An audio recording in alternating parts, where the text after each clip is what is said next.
Welcome to For the Sake of Heaviness. Once again, I'm joined by my good friend.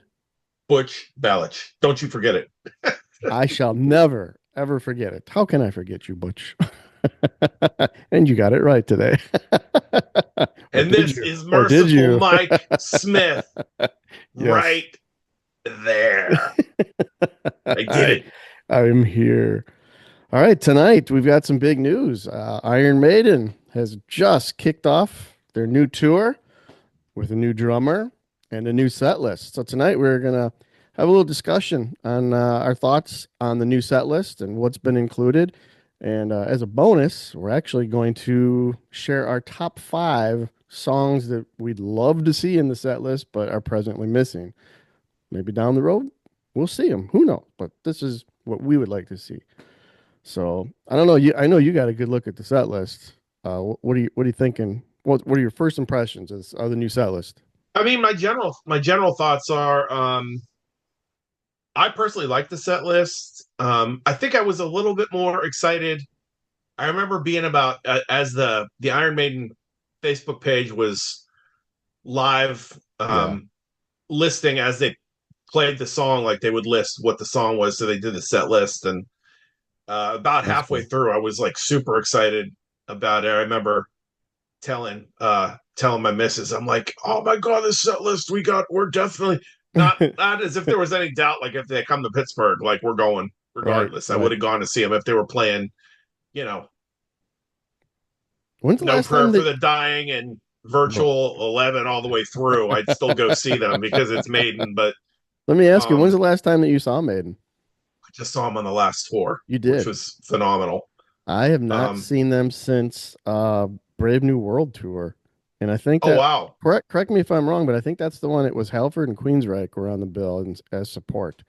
So what was that? Oh shit, 2000, oh early one. 2000, yeah, like Yeah. 2001.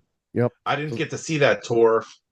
Um, the last time I saw them was the tour for, I mean, the earliest I saw when they got back after they got back with Bruce. The first tour I saw was the Fear of Infinity tour.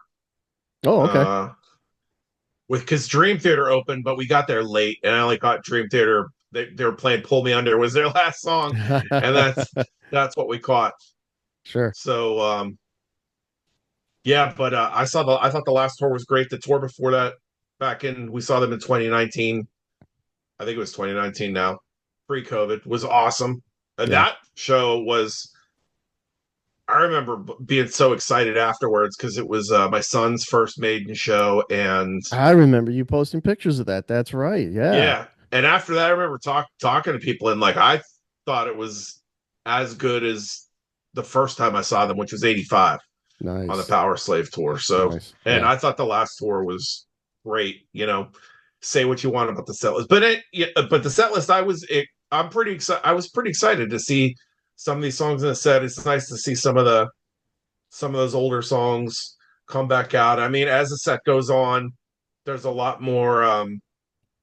We'll talk about it, but there's more songs I would expect to see that they're known for playing for Yeah. anyway. So not as many surprises, but overall, I mean, it's if you're a big Maiden fan, it's hard to be. I understand some people being a little bit disappointed with it, but it's just hard for me to be totally disappointed with the Yeah. set list because it reads like a lot of my favorite songs. So, No, I'll tell you when I first got eyes on the complete set list, the first thing that struck me was, if you're a Deano fan, this is for you, man, because they come out swinging, and it's a nice nod. I'd like to think that they're doing that to honor Paul too. So, but Murders in the Rue Morgue, Wrathchild Killers, Phantom of the Opera. They saved the namesake for later on, but that's been in the set list forever anyway. So, but yeah, I thought, what a way to come out and just kill it from the get go, But I think they did a good job of touching on, dare I say, the classic era. I know people kind of cringe when you say that, but it is what it is. But they did a good job of picking out, the good stuff. You're always going to end up getting, the Trooper and things like that. But Right. I know you and I talked prior, as I'm looking at this list, but Rhyme of the Ancient Mariner, that was nice to see.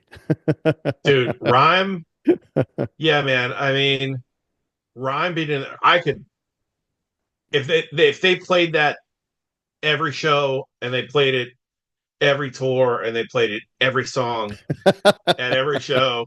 If it was 17 songs of Rhyme of the Ancient Mariner, You'd be happy. I because I love that song, especially the transition at the mid to the end. So That is so I good. Yeah.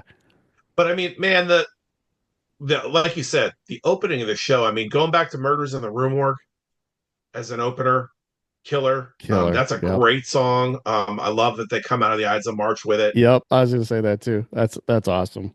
I remember back in high school too, I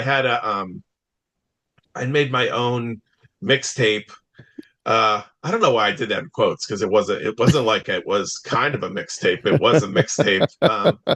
But I had transitioned. I put the Ides of March and then into Murders in the Rue Morgue instead of the traditional like Ides of March into Wrathchild. Like I Yeah, just like that. I thought they fit well they do. together. So I Yeah. think that's cool. And to go like I always thought Bruce sounded good on Wrathchild too. So and then playing Killers. I Yeah. mean, that's great. I mean, like you said, like these first four songs. Let's like Murders, Wrathchild, Killers, and Phantom of the Opera. I mean, Phantom of the Opera alone was enough to make me wet my pants.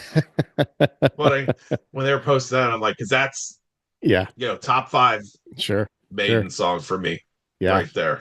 Yeah. That's one way to really come out charging. And like I said too, you know, I know there's some people that just can't move beyond the Diano era. So they got to be pretty happy that it's this well represented right away in the first act of the show or however you want to put it. Oh yeah, But I know Phantom of the Opera right into Number of the Beast works pretty good too. I thought that was a pretty good placement for that one. A lot of times they'll wait till the end of the show for that, but I like that being up and early in there too. yeah. I mean that. You know, I never get tired of hearing the Number of the Beast live. It's always like cool live. It's always like a good showpiece with the Oh yeah, effects and stuff like that. It's tough. I mean, what a lot of people could say, well, they play it all the time. They didn't even play it on the last tour, but right, the some of these songs, it's kind of like, okay, what I know it's their songs that made them. I right. mean, this reads like except for a couple songs that we'll get to. Hmm. I mean, it reads almost like a greatest hits in a lot of ways. I mean, these are a lot of these songs are songs that people love. Absolutely. So it's nice they dug, you know, I don't know if deep's the right word with the Deanna stuff, but because these are popular with the bass, but it's not like Murders in the Rue Morgue is the first song you think of when you think of, Right. you know, those first few records. I mean, it's a great song, and they opened with it on the Beast tour. Yep.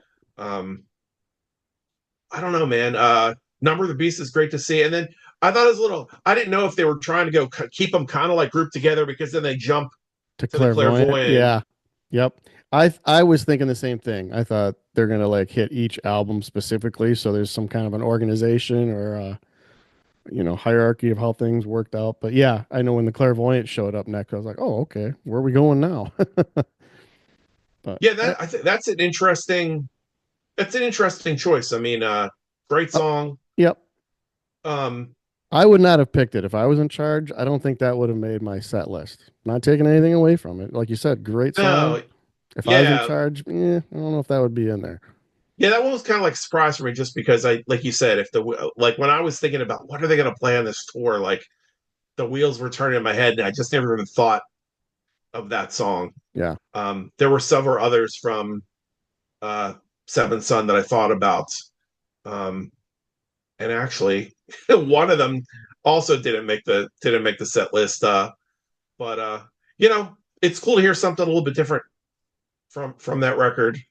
Yep. Um, Great to have Power Slave back. That's the Yeah. next song That's a in the that's a set. big one. I was I I mean, was that's I a was kind of geeking out when I saw that one was back. I love that song. A great song. yeah. I mean, Killer. I love that record. So it's good to see the album pretty well represented because you get that bam, bam, bam right in a row. You get Power Slave, Two Yep. Minutes to Midnight, and Rhyme of the Ancient Mariner. Yeah. Then And we talk. So you get again, the you get that cluster of Power Slave songs, with yeah. Clairvoyant being like the oddball in there between the groupings and everything. It's got to But be like a pacing thing I would think so too. to try to pace it out.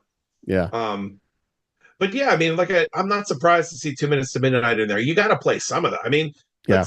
let's be honest about the fact that Maiden's been around for so long. Now you have people that are our age bringing their kids to the Right. show. There's a lot of people seeing Maiden's they've transcended.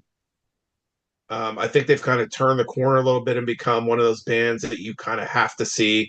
Yeah. It's kind of people say you got to see them once. Yeah. It's not just they're not just pulling people to their shows because of the new record or they're I don't like to use the term legacy band with them so much, although they are, but they're still Yeah. making new records. So Yep. they are a legacy band. They're not a nostalgia band, I should say. I get you. Um and a lot of people are seeing them for the first time, so it's tough. Well, like, what do you do if you're Iron Maiden? I mean, do you not play Right. 2 Minutes to Midnight? Someone might be seeing you for the first, and maybe they're getting up there. Right. And I see this set list, and I wonder, they haven't said it's their final tour or anything like that, and then hopefully it's not. But you know, it could be the first and last time for a lot of people to get to hear Sure. some of this stuff. So you have to balance it. It's a tough thing to do. Yeah. I Well, think I to think too, balance out your shows. there's that argument too that, in terms of Kiss that Paul Stanley has said too. He goes, we're a multi-generational band at this point because everybody that came to see us in the 70s are now bringing their kids or grandparents are bringing grandkids. So at some part of the show, you have to play the songs that made you because he goes, I guarantee the little ones grew up listening to the Detroit Rock Cities, or in Iron Maiden's case, that they've grown up listening to mom and dad play 2 Minutes to Midnight and The Trooper and all the big hits. So at some point you have to have those in your set. There's just no For, way around it. for sure, no doubt. I mean, my kid, when we took him to see Iron Maiden, he was, let me see, it's 6 years ago. So 18 months, to carry the two. He was like 11 or 12. Right. And it was his first time. And so he liked I mean, there's a reason that we all got drawn to songs like The Trooper and 2 Minutes to Midnight and Number of the Right. Beast and Run to the Hills when we were kids. Yep. And it's not just because they got shoved down our throats, because although they got some play on MTV and radio, metal still wasn't like getting played like constantly. Right. It wasn't like these weren't like top 40, Casey Casey Kasem Kasem. every hour on the hour kind of songs. Like it's not like we were told that you had to like this stuff. So Yeah. there's a reason you get drawn to these. I remember the first time someone telling me about the Trooper and how the verses went, and them like loving how the lyrics and how it all fell. And you take my life, they were like Yep. going on Yep. about it. And I'm like, oh, I can't wait to hear that song. And Yeah. when I heard it, I was like, yes, this is awesome. And um so I mean, yeah. So my kid, it was his first time seeing him. Yeah, I'd seen him 3 or 4 times prior, and Sure. I'd heard those songs Yeah. before, but he's hearing them for the first time. And I still have like, my wife was seeing him for the first time, and although she's 8 years younger than me, Yeah. so it's like she's seeing him. So like you said, multi-generational bands, you kind of got to cover your bases. I get it. Yeah. Like, people want to hear like stuff they've never played before, but it gets kind of, I don't know with Maiden if it would be the case, but again, going back to Kiss, they, as an example, they talk about, Paul or Gene would talk about how if they would try to play something that no one really knew, that all of a sudden people are making their way to the Yeah. bathrooms Yeah. or whatever. And I don't know how the songs went over. I remember, did you see them on the what was the name of the tour? Rock the Nations tour I back in the did. I early, did. Yeah. and that's when they were doing like Lover All I Can and Yeah. All the Way. Yep. They were pulling out Um, some of those oddball tracks. Yep. when I saw them, they played. I was so mad because I wanted to hear one of those because they're two of my favorites, and they played Making Love, which I'm not complaining about, but Yeah. it was like if I had a choice between that or Love Her All I Can and All the Way. It's like anyway, not to talk about them because someone will be like, talk about Kiss again. Um, These fucking guys in their kiss.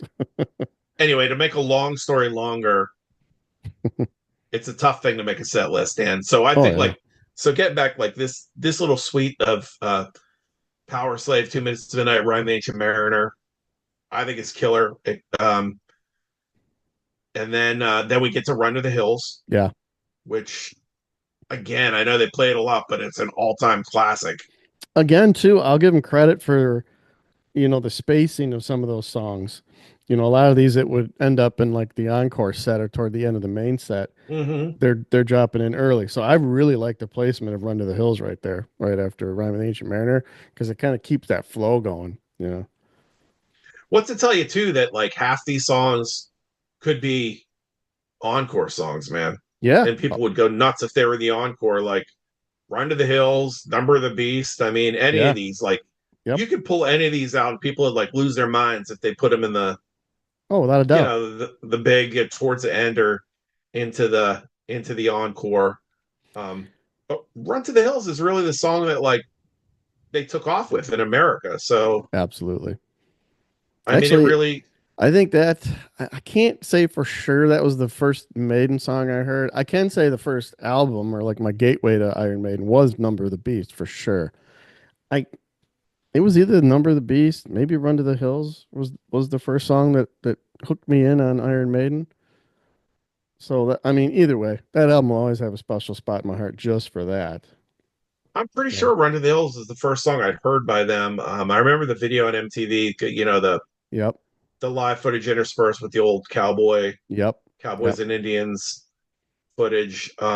Maiden had that VHS tape you could rent too, video pieces, I think, and they had Trooper and Flight of Icarus and oh, what else was on there? Revelation? I don't know, I can't remember, but Yeah, I remember I caught on to them around the time of Number of the Beast, and then that was we talked about this before that I MTV played a on their concert night. I forget if it was Fridays or Saturdays, but half the show was Maiden live, and oh then yeah, part of it was Dio and part was Sabbath. And the Maiden part, I was like, "Who's this guy?"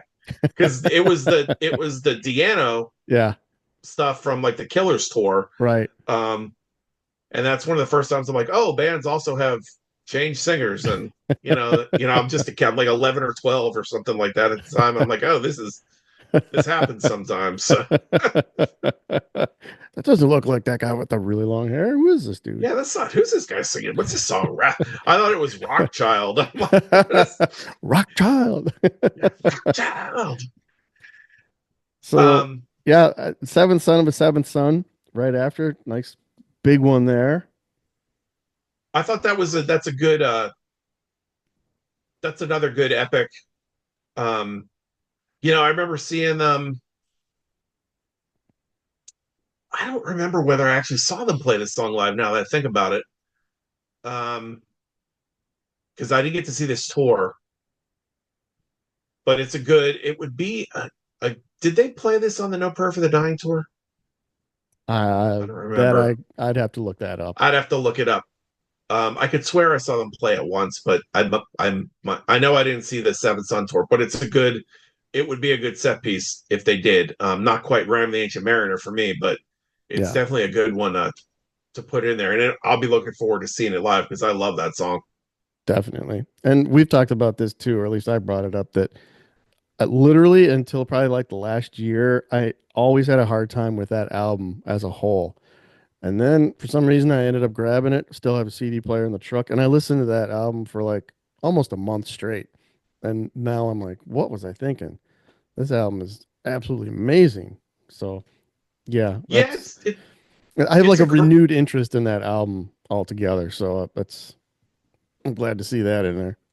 it's like a grower for a lot of us. I think there are a lot of people there's a lot of people I know that love that record right from the jump, and then at the time it came out, it wasn't very popular at all. Really, I No, mean, people were down on it because of the synth guitars and I just found it the kind of boring. It yeah, a little bit really long in it. dragged for me. Yeah, very And Can I long. Play with Madness? That song is like really like it's still like I don't hate it, Right. and it's kind of growing on me again after hearing it a bit more, but I still like feel like that's the hole on the record. Like for me, otherwise it's a Yeah. damn near perfect album. Yep. I mean, it's got some really creative things on it. I like the serious tone to it. I like some of the more progressive elements on the record. Yeah, I think this is where, and a lot of people will discuss too that everything post Seventh Son, kind of began the progginess in a lot of Iron Maiden albums, and where I don't know if they were really considered progressive to that point. I never really did, and I still don't. But I will say there's a very heavy progressive element in everything that came after Seventh. Yeah, for sure. Seventh was, I think, the first time that people started using that term progressive Hmm. with Maiden. I feel like they definitely ratcheted it back with No Prayer for the Dying Yeah, that's a little more um, straightforward. as a reaction, but I think they went too far and like made a record that didn't work in so many ways that I still think it's the worst record that they made. There's just some stuff on that record that's like, Has its moments though, and like I don't know, for me, without naming any songs or anything, the moments on that album are really good, but the ones that miss bad. yeah, there's some really bad stuff on that record. There's no, I like the title track a lot. Tail Gunner is still a lot of fun. Hmm. There's a couple things that have grown on me, but some of it's just like, nah, no, that's Yeah, not that's not for yeah, me. yeah, yeah, Um, so Seventh Son, that's great. That I think it's cool. It's in the set list. If you're gonna pull something off that record, I think it's a little bit, even though it's a title track, it'd be a little bit unexpected that you would play that instead of, right. you know, you would think they would play if they were gonna play something from the record, the usual suspects would be Kind of Madness or the Evil Yeah, That Men Do. yep, yep, So and then we get into like, these last three songs, The Trooper, Hell Be the Name, and Iron Maiden mainstays, all of them. yeah, yeah, Classics for a reason. Um, I'll be honest with you. I could go without hearing Iron Maiden live, but it's kind of like it's also like fun. It's not like I don't dislike the song. It's one of the songs they play it because it's the band's name and because they right. played it at every show. Yeah. I could do without it, but I'll still be banging Oh, for sure.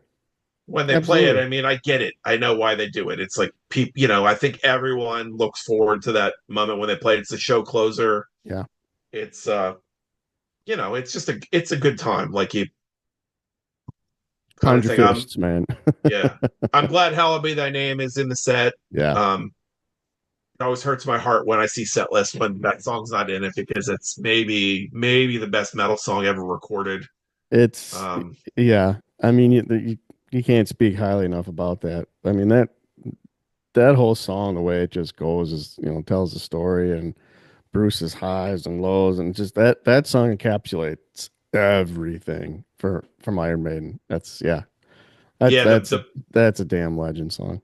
for sure the moods it goes through and like just all the pacing changes in it, and Yep. that middle section is just killer when the speed picks up Oh and yeah. all the double guitars and stuff. Just everything about that song. I love the way it starts and that song just gets me like every time, Yep. gives me chills. I could never get bored of it. Um, the Trooper I love. If they didn't play it, it wouldn't kill me. But Yep. Yep. again, it's another one of those ones. It's so much fun to hear Yeah. that I get it. Like why they play it. People love you see people sing it along to it, and Oh yeah. I mean, can you imagine not having that and seeing the people be like, "You take my life, but I'll take yours too." And yeah, the drum fills, and then everybody's air drumming into the first verse, and yeah, it's got to be there. I understand that. yep. Well, So Aces then High. That's a great encore opener. it is. If it's not going to be the opening song, it's a great one to start your encore Yes. with. Yep. I've not seen any video yet of the tour. I haven't looked yet, so I don't know what the I don't know. Did you watch any of the video? I don't know what the I staging's like or Yeah, I have, and there's they have different backgrounds for pretty much every song. Now I haven't scoured through every second of footage, but I have looked at quite a bit. To be real honest, I was more interested to see how Dawson was playing drums, and I mean we could talk about that a little bit more when we wrap this up. But Yeah, it's I don't want to, it doesn't seem scaled down, but it does seem simplified a little bit. And it Mm, might just be the footage I'm seeing because it's all on phone and stuff. But the big backdrops do um they go along with every song. Like Rhyme of the Ancient Mariner's got the nautical stuff going on, and yeah, everything goes with the songs as far as I can tell. Now I didn't see any footage of a big giant eddy coming out or anything like that. So, but again, haven't watched all of it. But I will say, sounding pretty good. Um, first night of the tour, we were just as we were about to record, we were saying tonight is the second show of the tour. right. And the little bit that I did see, because I watched the opening sequence with Murders in the Rue Morgue and all that, and Bruce sounded a little, but it's opening night. What are you gonna do? He's got to get everything broken in. But then some of the later songs I watched, what else, what did I see? I think I saw part of Ace is High, and he sounded really, really good. So, but yeah, Sometimes it takes a few to warm up oh into the yeah, set. yep, Um, especially with a voice like Bruce's. I think he started out. I think on that last tour, um, he was a little bit slower to start, but he still sounded good. But then yeah. as the show went on, he just got better Yeah. Yeah. Once and you get the better. pipes broken in, well, you can speak to that. You know what it's like, Well, I'm not Bruce. I'm not no, Bruce Dickinson, but I'm not even no, close. but you I'm know not a the quarter. routine. Yeah, I mean, for sure, I understand the warming up as the show goes in, and Yeah. Yeah. um, Now, see, so you know, not that I dislike Fear of the Dark, but I think that just kind of goes on the list of if they don't play it, I'm not going to be heartbroken. I don't know, I've heard it enough, but it's a fun song. It's a big sing along. Everybody can hum along to the intros and all that. So it's I think that's another one that's kind of cemented its place now in the set list. yeah, I feel like it's one of those songs that Maiden does not appear to tailor their set list to the territory that they're in, and Fear of the Dark was not. It feels like Fear of the Dark was bigger in other parts of the world, and it was not that big here. The record certainly wasn't No, very big here.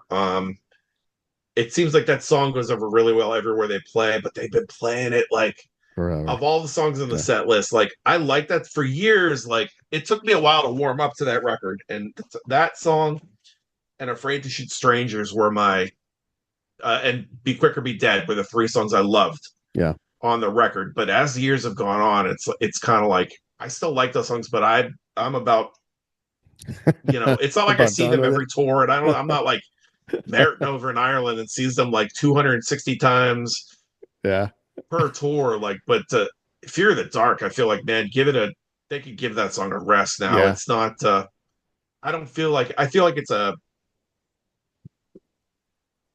don't want to say they're trying to force it to be a classic because I think people do love it. It's kind of like Kiss with Psycho Circus. I feel like Right. it's one of those songs that I think got to be popular live, but uh, I don't think most people here, at least here, would miss it if they dropped it No. and played something else from that record. Yeah. Um, That's a good point. I think you're right. I think, over in Europe, I think that song hits hard. Here, it's just more of a fun sing along crowd participation type song. And, yeah, and I guess it fits well in the encore just for those very reasons.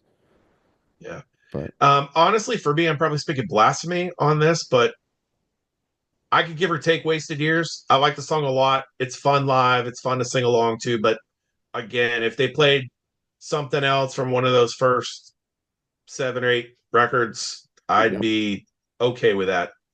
I actually thought it was kind of an oddball choice to close out everything.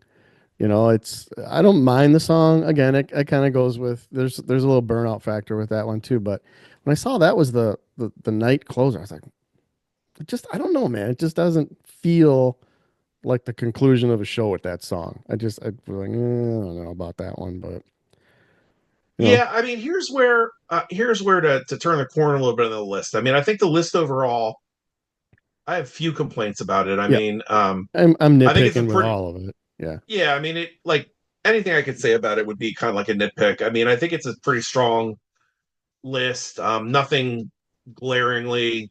I don't think anything in here is like there's a song that I'm like, oh, I can't like, oh, they're playing Wasting Love. Why would they play that? Or they're not playing, it's like, oh, Yeah.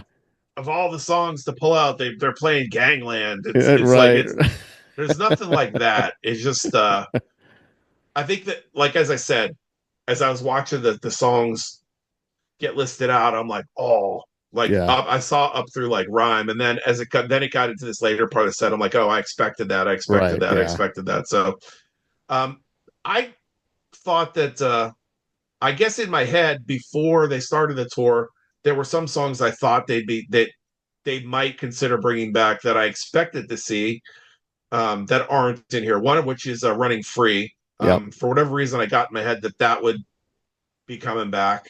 Yep. Um, that's not here. Um, Did you go down the rabbit hole on any of like the maiden message boards where like people are no, posting like, oh, I've got it on, really good suspicion from a friend of a friend who knows this guy that this is the set list, yep, and then like everybody's posting their set list that they know from my insider buddy.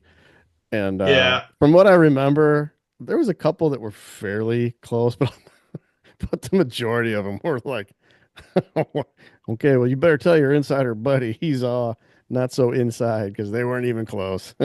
yeah. I saw a couple pop up, not on Maiden boards, but just in general Yeah. conversation. So, oh, look at this. If this if this list is real, then I'm excited. I think JP actually posted it and said, "Oh, I'm excited for this now." And then he posted again. He said, "Oh, I just heard that it's not real." Or, Yeah. but that had the one that stuck out in that one was that had "Be Quicker, Be Dead" as the opener Oh, on it, okay. which I think would have been pretty awesome, That would have worked. actually. That would have worked. Yeah, for sure. I agree with you on that one. Anything you expected to see on the set that's not there? Um, yeah, and I guess we could probably cover that with our five songs that we hope go in because I that's what I did. I looked at the set list and I kind of for a couple of them I cherry picked like okay, this could come out and this would have gone really good. But for the most part, the five I picked are songs I really like and I think would have fit well in the set list. And then, it's kind of taken into consideration too, like, what hasn't been played or, what Mm-hmm. people would be like, holy shit. I was looking for that really whoa moment of they're playing that one. Right. And I can't say I really got that from this set list, but like you said too, I have no complaints really. And everything I'm discussing tonight is just pure nitpicking. I mean, I think that's a solid set list. Like you said too, like, running free. It's kind of like, okay, where's that one? But Sanctuary, I kind of thought might find its way back in there. I didn't see Oh yeah, that. it's interesting if that's not in there. Yeah, that would have. I've always liked that song too. But before we go into our top five, I was the main thing for me is I was really interested. Nico was such just an integral part of Iron Mm-hmm. Maiden for so long. His style, his personality, his screwing around. It just was like, man, that's a huge piece that's going to be missing. So Simon Dawson's just got massive shoes to fill. The first thing that I thought when I saw the footage was that is a very small drum set compared to Nico. Yeah. I was like, how are they going to fill that gap in visually? Because Nico's always had that. It's always been a single kick, but just huge drum set. Right. And this isn't it. But that said, everything that I've listened to live wise from that first show, I gotta tell you, man, hats off to the guy because he's absolutely killing it. I mean, all the little, bell dings and all the little Nicoisms, he's tipping his hat to Nico quite a bit from what I can tell. And the footage is, like I said, it's cell phone. Take it for what it's worth. But he's doing a really good job. And I was kind of thinking that too as I was looking at the set list. I'm like, okay, pace wise, are they taking Simon into consideration? He's the new guy. Sure, he sounds great at rehearsal, but you get out there with the adrenaline flowing in front of, however many thousands of people. Are they considering that as far as how it works? Because I mean, Rhyme of the Ancient Mariner, big song, Run to the Hills, quick, fairly quick, short song, one of the hits, right into Seventh Son. So I'm like, Yeah. okay, they got to give him that little breather in between there. Although Run to the Hills is a pretty busy song drum wise too. So, but yeah, I don't know. I know you said you haven't really had a chance to check out a lot of footage, but I'd be interested in your take on what you think of Simon too. Yeah, I'm definitely gonna I've been meaning to check out some of the footage. Haven't just come out, I just haven't had a chance to sit and watch It's hard to some of it sift yet. through because it's like everybody and their brother was posting. Some of it's pretty good, and a lot of it's just junk. So you'll have to kind of take your time. Yeah, for sure. All right, shall we go to our wish lists? Our Sure. top 5 songs we were hoping to see Hit or it, would Mr. like to Merciful see. Mike. You want to go one to one, or you just want to all I five? don't care. However you want to do it. Okay, so this is part what I would put in the set list. Some are just straight wish lists. One of them is just super duper wish list, but um, no particular order. I love Flight of Icarus. Absolutely love Flight of Icarus. I would have loved to have seen that in the set list. Um, Personally, would have loved to see him close the show with that, just because the way that that song concludes gives you, to me, a bit more of a good conclusion, to a night than Wasted Years. I know Right. Wasted Years has that little crescendo and whatever, but Flight of Icarus is just way more epic and driving to me, and I love the way the song ends. I thought it would have been a good closer. Um, No Prayer for the Dying. I'm gonna get laughed at for this, but I love Holy Smoke, man. I would have had no problem having that in there. Kick out Fear of the Dark, put in Holy Smoke. It's just a fun song, man. I always have dug that song, and a fairly lackluster album, but Infinite Dreams would have been a cool one to add in there. Great. Such a good song. I would have probably dumped Clairvoyant and put in Infinite Dreams if I had my way. Hmm. Um, Going back to Deano, Charlotte the Harlot would have been pretty cool. That was played early 2000s, I think, when they were on tour. Um, just a kick-ass song, good nod to Deano. And then if I'm going all in on a wish list, and I think it would have worked so well with this particular tour within this set list, but I would have shit my pants if Total Eclipse got pulled out, man. I Oh, that would would have, have been great. I I thought would about have, that one. oh man. And I mean, I guess most people are aware of that song, but I know the diehards would have all, grabbed their pacemakers and were like, oh my God. Yeah, So, so yeah, in no particular order.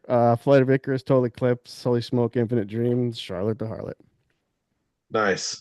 We got a little bit of overlap there. I love Charlotte the Harlot. That's one of my favorite Yeah, all-time favorite Maiden songs. And actually, it's funny. It wasn't for years. I liked the song, but it was only like in the last, I don't know, the last decade. It really just caught me for whatever reason. sure.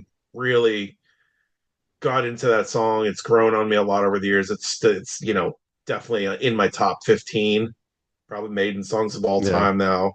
And while we're talking about Charlotte the Harlot, then her story continues in 22 Acacia Ash Avenue, Avenue. which is one of my favorite Maiden songs. For me, my favorite song other than Hallowed Be Thy Name from Number of the Beast. Like, Yeah, I great did get to song. see them play it on the Power Slave tour, but I haven't gotten to see them play it since, I don't think. Um, Great song. I just love it. Again, it's one of those ones that it has those changes in the middle of the song, like those time changes that I think are killer. Yeah. A lot of catchy stuff in that. My off the wall kind of wish they would play it.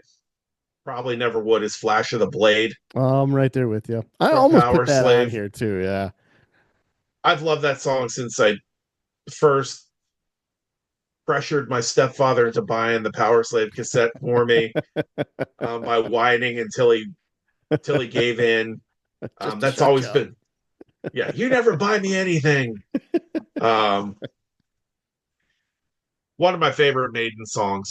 Definitely, in my top five as far as like if we were going to do a show of underrated Maiden songs.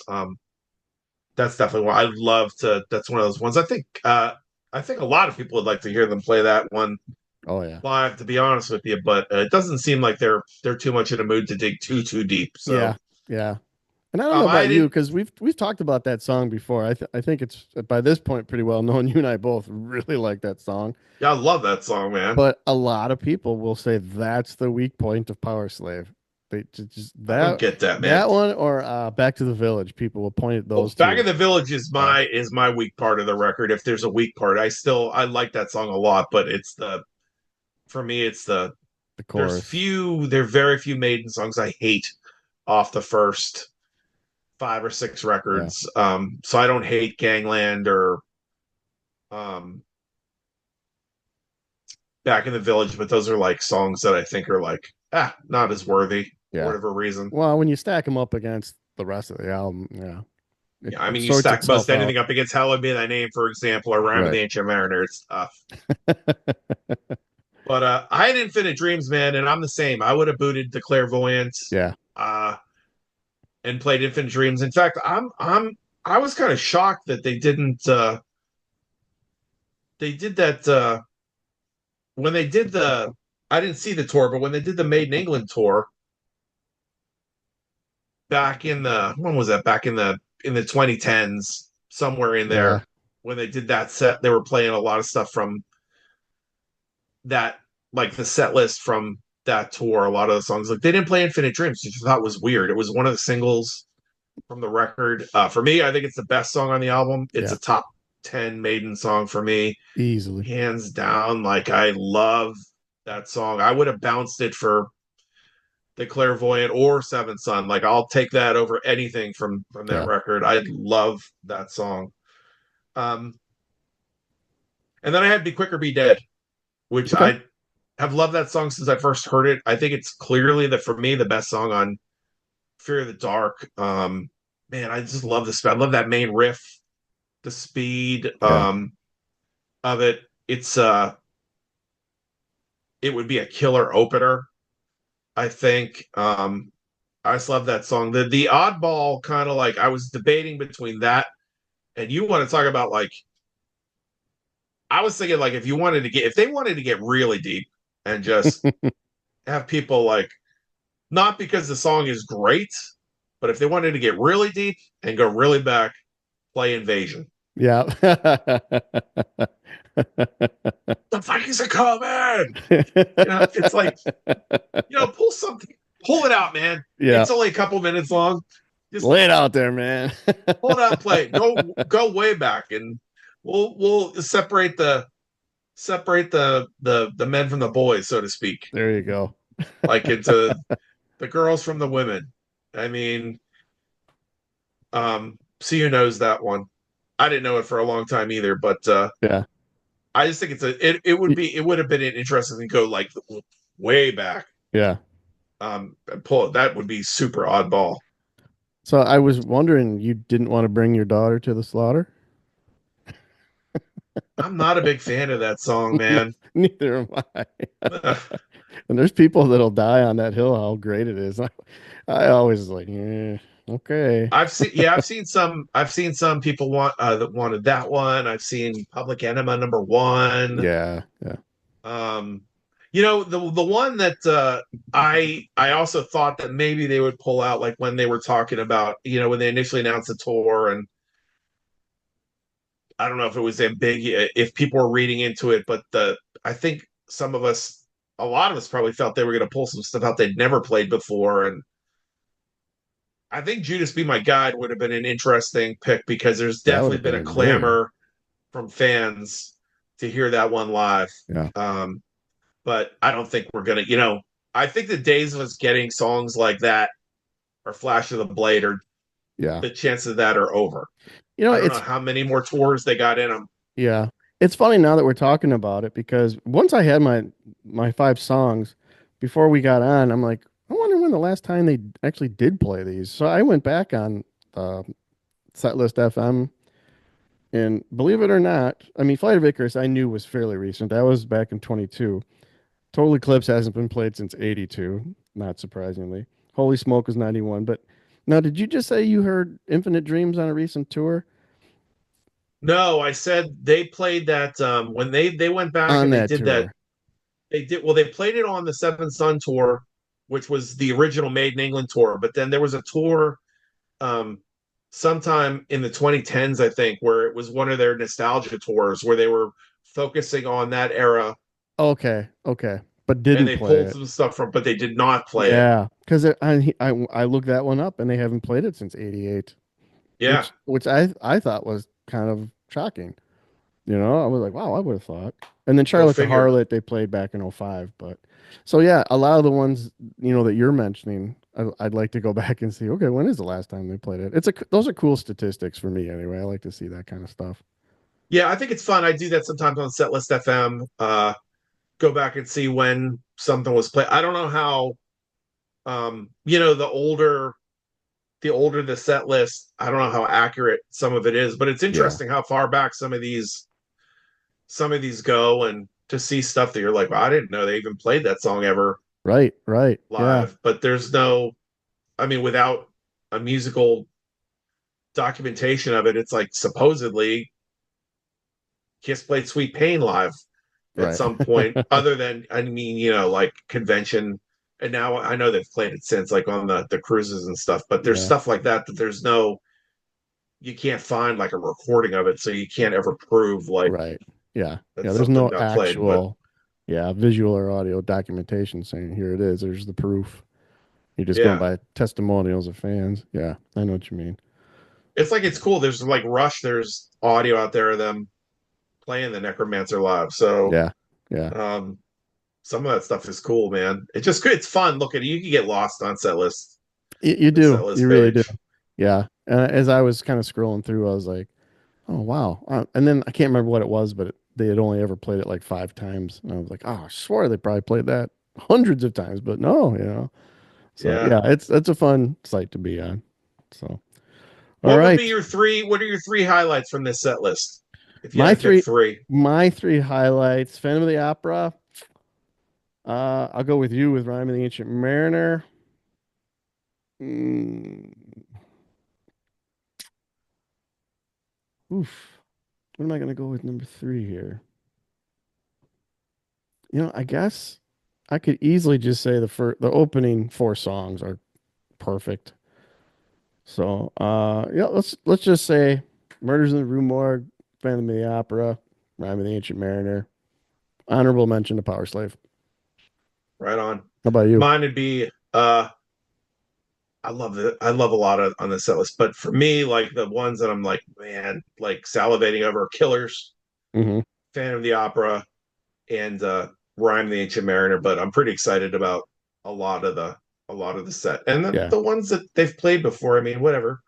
Um, are the ones they play often. I still love those. I mean, I love Maiden, so what yeah. am I Oh gonna yeah, I get it. I get it. If you're a longtime Maiden fan and you're someone who's seen them, like they don't always come to Pittsburgh, so there are people that live in parts of the country that they do come to their town like yeah, every tour. So maybe you are sick of hearing some of these songs live, or you've gone to multiple shows and they don't change. The Maiden's not known for changing their set list up right. night to night like some bands are. So I get it. I understand it, man. If you're disappointed, that's cool. We can still all be friends. Before we Um, wrap this up too, I got a question for you and just your opinion, and then I'll kind of give you mine. Now, Maiden in the later years have been known to like, as soon as a new album's out, they'll go out on tour and play the entire new album or the right. vast majority of it. And I know they've gotten some backlash for that, and I think it's probably more from the casual fans that are saying that, but I don't know, man. That's a ballsy move to be real honest, but it's also it's a risk you take. That could be a pretty good marketing move to move units of a new album too. If you see the entire thing played live, I know that there's just like I know we've had this conversation. There's songs from whatever band, and you're like, I don't know, or like even the album's like, I don't know. But then you go see them live, and it takes on a whole new dimension, and then all of a sudden you love that album. Yeah. So I know what do you think of when Maiden would go out and play like the whole new album? I mean, it's their band. I mean, I get it. Like, I can guarantee you that those dudes have got to be in some way sick of playing the Trooper Yeah. Oh yeah. every night or Number the Beast. And one of the things I like about Maiden, whether I love every record they've made, is that they are still trying to be relevant. And I really, I love the last two records, to be honest with you. I like Senjutsu a lot. I like Book of Souls a lot. Hmm. Um, and it's cool with me. Like, I think, I don't, there's a weird spot between being if you don't play new stuff live, then it's tough Yeah. now with the crowds because Yeah. you could be seen as just a nostalgia band if you don't play anything new. Right. And then if you play all new stuff, then you make the old school fans mad. Yeah. And it's not just like you mentioned, the casual fans maybe don't care for it as much. But there's a lot of like hardcore, like older fans that like can't stand that they play because they don't care for the newer records because the songs are longer. Yeah. And Yep. Way more on I the proggy side. Yep. but I think what they do is they do the tour for the album that year, and then the next year they generally come back and do like a legacy songs Yeah. kind of tour, like makes up for it. It's not they're not like one of these bands that there's some bands that forget their past and just play. Yeah. You could see a band whose sound has changed a lot over the years. Like if you went to see I went to see Fate's Warning um on the Pleasant Shade of Grey tour, and all they played was that album and a few songs from the records that Ray Yeah. sang on. They didn't play anything from the Arch Right. years. Right. And I get it. Their sound changed, and Ray and John don't have the same voice, but um, I always feel like you have to find that sweet spot between you have to play something for your fans that have been with you from the beginning, Yeah. but you don't want to be just a nostalgia act. Like I Right. feel like you should play your new stuff if you're proud of it. I don't see any reason not to play it. Play it live, see how it goes over, and don't be afraid to take stuff out. Or Yeah. man, I definitely think it was a ballsy move when they did A Matter of Life and Death Yeah. all the way through. Yep. But like you said, I mean, it can push the record, and it's not like that album's like but the album's like an hour long, so you You got still have time. room to play squeeze a few of the hits in. But yeah, I mean, I got to think too, speaking to your point, at this stage in Maiden's career, you know, they themselves are probably like, oh, here we go, playing the Trooper again. So I guess that to a certain degree, it's got to be pretty refreshing for them to go out live and play all this brand new material that they just worked on. I think that's got to kind of keep the creative spark and excitement going for them as well. And not that they're like, a middle finger to the crowd going, we're going to play whatever we want to play. We're doing this for ourselves. I'm not saying that, but and like kind of like you said, there's just that weird balance of keeping it fresh and fun for you, but still pleasing everybody that's coming through the door. yeah, I mean, and they're in a position. There's certain bands that are in a position where they can do what they want. I mean, Yeah. Maiden at this point, bands aren't selling the records they used to sell, and the Maiden's past the point of needing to have a big popular Right. record to sell at a 20,000 seat arena. It's the same Yeah. with like Metallica is still playing stadiums, even though their last few records haven't sold. They've sold better than most bands Yeah. sell for metal records, but they can do whatever they want. Yeah. Metallica can go out and do two nights now and play totally different sets both nights, play whatever they want to play. Maiden can go out and play like a whole record all the way through, and still people are still going to come see Yeah. them. There are bands that play in clubs that are in positions where they have such a devoted fan base that they're going to fill that whatever size venue you can fill, they're going to fill it. Yeah. I feel like Clutch. I feel like always fills up venues. They can do whatever they want. Maiden Yeah. can do whatever they want. I think a band. I don't know how well it would have gone if Priest would have come out, for example, and done Nostradamus Yeah. all the way through. I think they're not a band that is, they're playing like theaters or smaller Yeah. arenas. as opposed to Maiden for whatever reason like made that connection where they're still playing big places. That's I always think been a point of interest to me is how, I mean, this could be another show or whatever, but I always wondered where that fork in the road was where Maiden continued to just, build giant audiences and Priest kind of plateaued, so to speak, and never I gained. I know that I know Priest can still fill pretty massive places, South America, and I know they can probably play the big festivals, but if we're speaking strictly the states, Maiden can still pack the biggest places there are. Where like you said, yeah. the last two tours, I've seen Priest at the same place at the Miller High Life Theater, 3,500 maybe, where Maiden's playing, the 15, 20,000 seat arenas. So Yeah, I no, feel that's like a that's a there story for another time. I feel like yeah, I mean it's another show, but like the split I think happened. I think Priest kind of like peaked with Screaming for Vengeance, and then Defenders was kind of like actually like in terms of popularity was like a little bit of a step down, Hmm. and then Turbo did them no favors with Yeah, like the metal fan base, whereas like Maiden were on this ascent with Number of the Beast and then Peace of Mind. You're 83 yeah, into 84 with, and arguably they were peaking live around the for the Power Slave tour. right. Um, and I just feel like as much as people complained about the synth guitars on Somewhere in Time and Seven Son, that those records were still more popular than Turbo and Ram It Down. Hmm. And I think that kind of cut into um, the popularity years Yeah, down the road. Something happened there. Maiden, because both of them were playing in clubs. yep. Again, I mean, again, we probably have a whole other show about this. For sure we could, man. Yeah. I mean, you're right. I don't think Maiden suffered quite the hiccup that Priest did, because like you said, you went from Screaming for Vengeance, Defenders of the Faith, two great albums, took a step or two back with Turbo, even though that was a pretty successful tour by all, practical purposes. But Ram It Down was just a total stinker. where Yeah, where Maiden never really had that dip in the road. They might have kept it even for a little bit, but then kept going.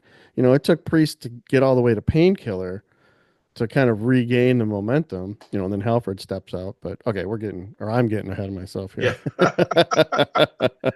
On a So, future episode, yes. All right. Any parting words on the brand new Iron Maiden Run for Your Lives set list? I done. I mean, I'm excited. Not really. I should say that I'm excited to see them live. There are we talked about there are some holes that there are some things I probably would have swapped out, but overall, I'm pretty Yeah. excited to see this tour. I'll be really excited, like you said, that first four songs of the Oh show, yeah. man. I mean, Yeah. You Jesus, can't go wrong. to hear those. I mean, it's always like cool hearing. I think Bruce has always done a pretty good job with the Deano stuff. I mean, it's not you'll Yeah. never capture Deano Right. unless Right. you're Deano, which and but Bruce, it's nice that that material is so good from those records that it's nice that they Yeah. would play it, and Yep. I'm really looking forward to hearing those songs Yeah. live. Yep. I Definitely. think it's going to be a fun tour. I mean, for people going for the first seeing them for the first time, what a great set list to It's a start great with. set And list for a first timer. I agree. I totally agree. So, alrighty. Well, there you have it. For what it's worth, our two 2 cents. nerds Two nerds with their waxing 2 cents. rhapsodic about the Iron Maiden set list, something no one's done yet Ever in the history of Iron Maiden. ever. All right. So talk to us in the comments. Drop your set list thoughts and opinions of this. And what songs would you put in there in place of what they're already playing? We'd love to hear from you. So, and it's inevitable that we're going to say this like we always do, like and Subscribe subscribe. and tell your friends about us. Yes, tell them all. So, all right. Until the next episode, I am Merciful Mike here I'm Butch with, Balich. yes, the legendary Okay. Butch Ballard. I can pivot and still be correct. Yes. Now, if I do You, this, him. there's nobody over there, but Butch is over here. All right, everybody. I'm wrong. We just got to get like a cutout finger on a stick and you just I know. I do just gotta get one of those it. a big foam Yeah, finger. there you go. I'm just All gonna wear right. one on my head Yeah. Yep. All right. We'll see everybody again on the very next episode of for the For the sake Sake of of heaviness. Happiness. Later. Gator gators.